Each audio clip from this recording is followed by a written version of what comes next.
So weird.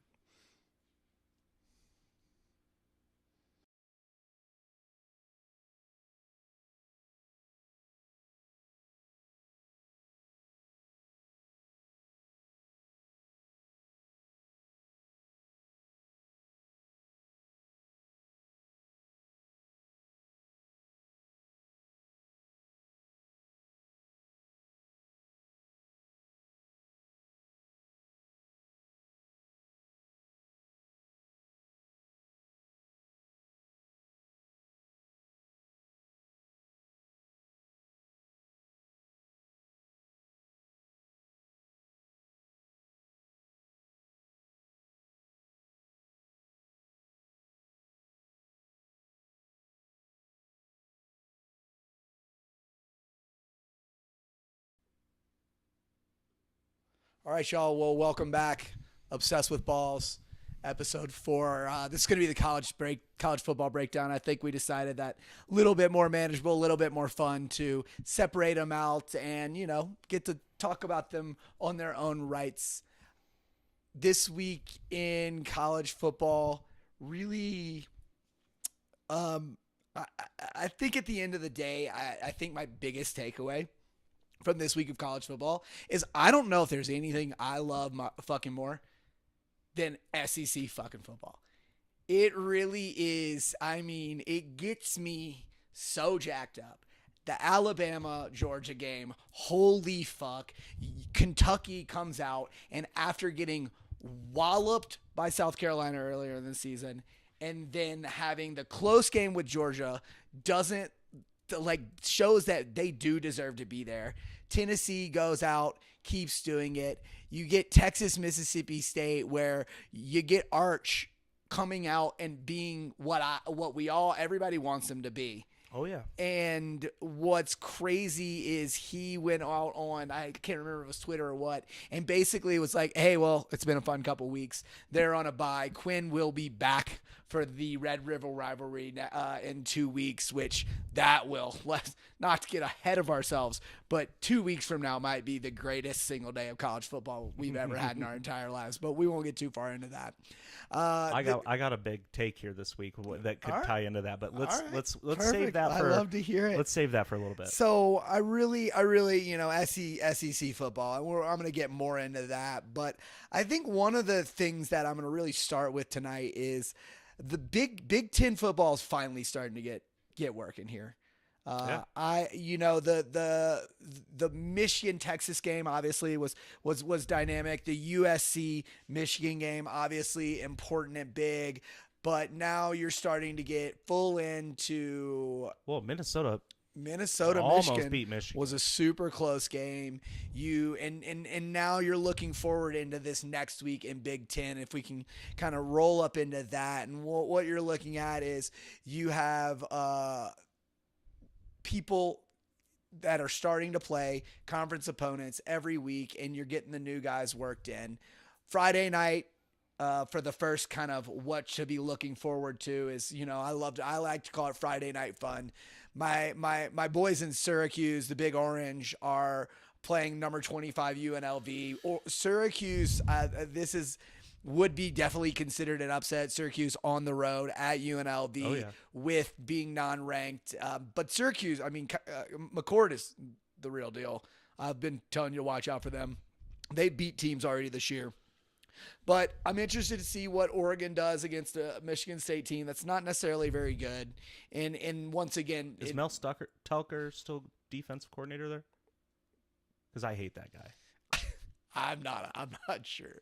A couple other things though. This past week, you get to see Penn State playing Illinois. So Penn State comes out coach, and they're right. He was their head coach. Is he still their head coach? No, to 2023. He's no longer. Okay, there. good for them. Yeah, he's good for them. That was a good. Good move. There was a whole thing with that. But you see Penn State hosting Illinois. Penn State still taking care of business. Penn State played some good football. Watch out for Penn State. Yeah. They're flying so under the radar. Yeah. And it is fantastic for for them right now. I mean, they played a really good Illinois team, and the pass rush, everything was there. Yeah. So I'm really excited. We're getting in this next week. We'll start it, but the following week is when we'll really get into Big Ten big time football. The other thing that I see is with the Big 12, and it's wide open. Kansas State, unlike I called, goes host Oklahoma State and just whoops them. I guess I can't remember the kid's name from Oklahoma State, excuse me, the quarterback there, but he's been wildly inaccurate. And I mean, Avery Johnson was kind of doing a similar thing the past week as well, but Kansas State just completely and utterly takes care of business. So here we go. Yeah. They're doubles them up, but 25 for 50. Once again, I said it last week. Why does Ollie Gordon only have 15 carries? Yeah. I mean, this kid's gonna play on Sunday, or at least should be playing on Sunday. But either way, you're throwing basically 50%. Yeah. And you're 1 to 2. And your running back's only got 15 carries. Who's been touted for years as a top running back in the league. But they sure couldn't stop the run. No, but DJ Giddens is the real deal, dude. I will say that he is electric to watch. He's real fun. But then you get Utah coming off the big win over Oklahoma State and goes out and loses this week. And so who's sitting at the top of the Big 12? BYU. Tell me who saw that coming. Utah lost to Arizona. BYU now sits at the top of the Big 12 standings, and I mean, the way that I've seen them play football versus the way that I've seen Oklahoma State play football, who they're going to be playing this upcoming week, I got BYU winning again. I can't wait to watch the Holy War in BYU Utah. That's going to be a fun one to watch. Who's in second place here? The Colorado. Buffs, right? Yeah. The Buffs. I don't think that lasts. And honestly, I could see Iowa State with a shutout this week. Yeah. With a shutout this week. I could see them moving past Texas Tech here. Yeah. So wide open. I mean, the Big 12 wide open. But I will say this, it's been sloppy. Every team, everything I've watched, everything's been sloppy at one point or another. Cam Rising, I do think missed the Utah game again versus Arizona. Can you pull that up real quick? Yeah. Go back to that and see if which game? The Utah Arizona. It was down bottom right. Yeah, I got there. It is. Bottom right. There it is. So yeah, Cam Rising's still out. You get your backup quarterback throws for 50%, 280 yards, a touchdown, 2 picks. Cam Rising doesn't do that. So I see if they get him back, that team still is deadly. But it's going to be interesting to watch because, as I said, it's been a sloppy thing. And I'm not sure how relevant Big 12 football is going to be here. Well, I don't think it's super relevant, but in a 12-team playoff, in college football, where, I mean, I know they say it's any given Sunday, but for me, and once again, to tie this into what I want to go into, it's any given Saturday. Kentucky, once again, comes out and holds one of the most dynamic offenses in the league to 14 points. Let's pull that one. There it is. 17 points. 17 points. So an unranked Kentucky comes out, pulls them 17 points. You hold Jackson Dart for 18 for 27, 261 yards and a touchdown. I want someone to find me the last time that he's done that. It's probably against an Alabama or a Georgia team, but those are wild numbers to keep them to. And they played Kentucky football, they played smart football, and they played SEC football, and it's great. It's good to see Kentucky there. I think what that then leads you to is, the Alabama Georgia game. Now you got Georgia coming off of one loss. They're the highest one loss team in the nation, which is obvious to be expected, right? You were 2 and you just played 4. Alabama came out guns ablaze and really looked absolutely stunning, but Georgia fought back tooth and nail, and the Georgia defense showed up. They showed how to stop Jalen Milroe. I think that Alabama said, home underdogs, fuck you.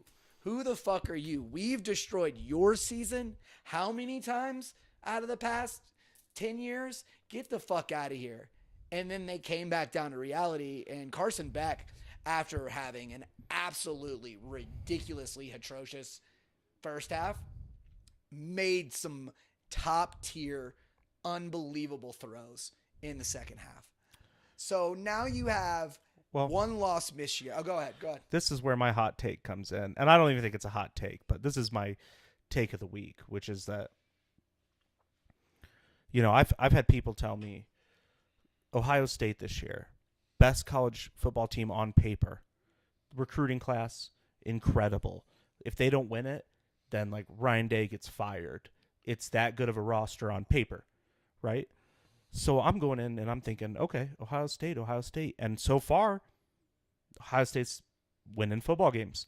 Have they played really tough teams? They played. Maybe not. It's the easiest schedule in football, and that there's a reason why the SEC has won 20 out of the past 25 national championships. Hear me out, whatever it is, and it's because they play pro football games week in and week out. They don't play patty cake. Hear me out. All right.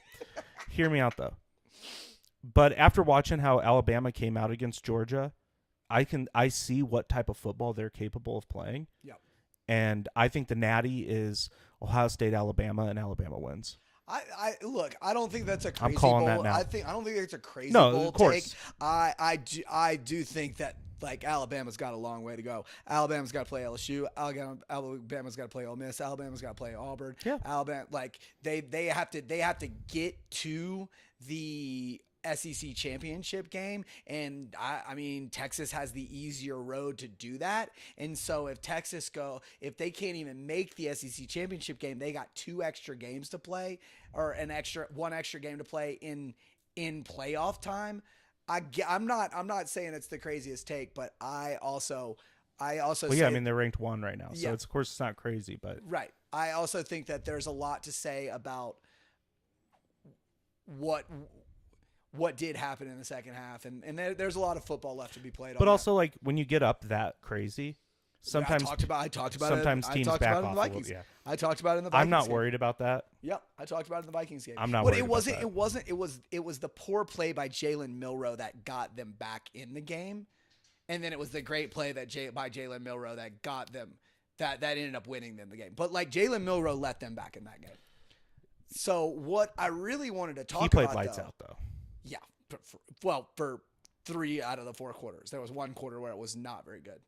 But 27 for 33, 374, sure. 2 touchdowns and 1 interception. The 1 interception was also he gave up multiple sacks during that time. He was also wildly, all of those incompletions were in this 1 quarter of play. It was a bad quarter of play. But I think what I really wanted to bring up to kind of finalize the recap is it's really getting to that point where all these 1-loss teams that are still alive is going to make the rest of this season so electric. At this point, you've got Notre Dame, LSU, Ole Miss, Michigan, Georgia, just this slew of 1-loss teams that is just going to make this next couple weeks of football so unbelievably interesting.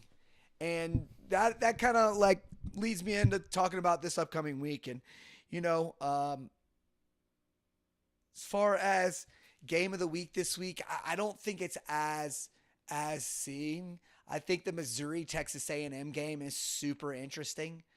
We talked about Friday Night Fun. I think Syracuse UNLV might actually be more entertaining. I think it might be worthwhile to get your eyes on Oregon, which I've talked to you about that multiple times. It's sometimes you don't watch a game because it's going to be a great game. You watch a game because you need to get your eyes on that team. Arkansas has played good football. Arkansas, Tennessee should be interesting. Arkansas, Tennessee should be a really good game. Arkansas has played good football. the other two SEC games that I wanted to talk about were the A&M and I can't remember. Can you go up for me real quick? Yeah.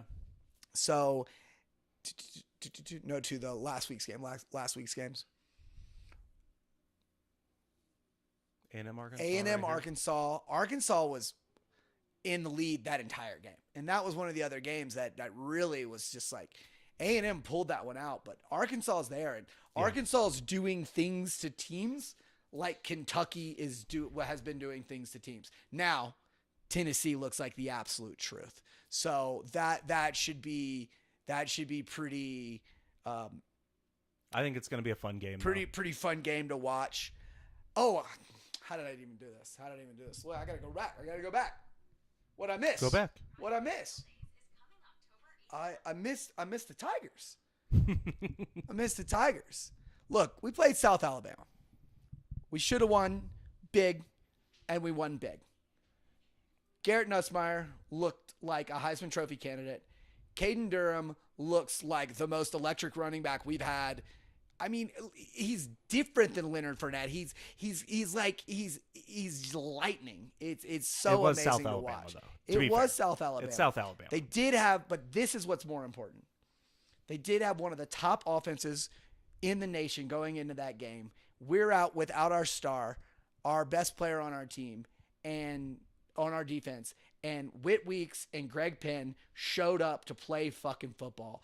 Honestly, look, I've talked about this before, and I don't know what I'm fucking talking about. But sometimes defensive coordinators can get in their own way. Defenses, players, schemes can get in their own way because you're trying to find a way to make this one dude be everything for you. Sure. It looked like we played more of a team football defense. We dominated. Yes, we're bigger, stronger, faster, but this is a team that's been putting up yards all over the field that was coming in hyped up to play us. And Whit Weeks, number 40, wearing Perk's old number, lit it up. And we've got a week to heal up and see what we can do and see if we can do it to Ole Miss as well. I have a hard time getting too excited about it's like you're playing a different league of football. I don't disagree, but you still got to do it. Hard. It's hard to do what we did. They had one drive that was good. So, I'm hopefully optimistic about the steps of the defense, about playing as a team, about Whit Weeks being an every down back, about moving Major Burns into that star position, riding the 4-2-5 with him playing more of that linebacker role, which is like that linebacker safety / role, which is really good. 2 weeks from now, Ole Miss. 2 weeks from now, that's the week I don't want to talk about. But this upcoming week, definitely some good football. The Missouri A&M, I think, is definitely the Saturday morning game to watch. Possibly the game of the week. We already talked about the Tennessee Arkansas game. That'll be later on in the evening. Georgia's going to bounce back big against Auburn, but watch out, Ole Miss. South Carolina. You're going into South Carolina. I don't think Ole Miss loses that game, but let me tell you, you're coming off of a loss.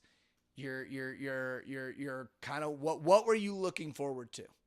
So should be interesting to see as that starts to play out. So Big Ten matchups are starting to hopefully unveil. We got a lot of Big Ten matchups that aren't huge, Putting eyes on Indiana in the afternoon slots, probably a worthwhile thing to do. What's Alabama do on the bounce back? Vanderbilt's a better football team than they've been in the past. I think that they win big. Yeah. Vanderbilt's defense and Vanderbilt's offense have stepped it up. They're playing better. They're playing better football. Yeah.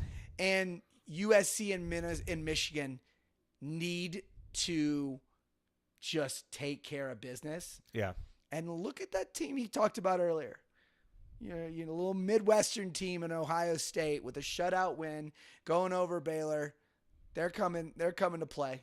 So that's your Big 12. Iowa State, Iowa State. That's your Big 12 matchup. That's your Big 12 team you need to get eyes on. I think the Clemson Florida State game is going to be pretty blah. I mean, Florida State might put up a little bit, but they're I saw somebody, and I can't remember who I was watching, but basically they were talking about all these players that sat out for the Florida State. Oh, it was Chuck Picano on McAfee. Yeah. All these players that sat out for Florida State in the bowl game. Yeah. You make a New Year's Six bowl. You're an undefeated team. You're a quarterback injury away from making the playoffs, and then half your team sits out. You lose all this motivation. People don't want to play. You go get embarrassed by Georgia. And look, to be perfectly honest, Florida State could have had their quarterback that they should have been in the playoff with and everybody playing, and they still get schlocked by fucking Georgia. And now you come out and what's their record? I mean, did they have a win yet? Was it 1-4? Yep. 1-4. And you're going in. They're going to get worked up. They're going to get worked over. Well, that's kind of my takes for the week. I got a couple games I'm interested in. Let me hear about it. I'm interested in Ole Miss at South Carolina. Yep. Because I think South Carolina can be a team that gets an underdog win here. I really do. I mean, I'm not saying they're going to, but I think they're going to play a good game. I think that's going to be a tight game. I'm only looking at the afternoon games here, later games. Of course. But I'm also really interested in this USC-Minnesota game because Minnesota played good football last week. Yep. And, like, USC is trending down. You just don't know. Yep. And then, as you already talked about, Tennessee at Arkansas, I think Arkansas has a chance to at least put up a really tough fight in this football game. I think Tennessee wins that game, but that might be the most compelling game of the week. Let's talk about something. I'll sweep one more in here before we call it. Miami, last second, controversial. I think it was an incomplete pass. I don't think if it was called a complete pass, it should have been turned over. Yeah. But it was. Yeah. Relatively controversial win. Now you go on the road to as far away as humanly possible to travel to. I'm not saying the Cal Golden Bears are a good football team, but Miami did slip a little last week, didn't they? Slipped a little bit. Yeah. They slipped a bit. I think that's a good point. Saw cracks in the armor. And look, the beauty of this game is everybody's going to get to watch it. There ain't no other football playing at this time of night. It's a good point. Well, I think that wraps it up for us this week. Good stuff. Cheers. Thank you, guys.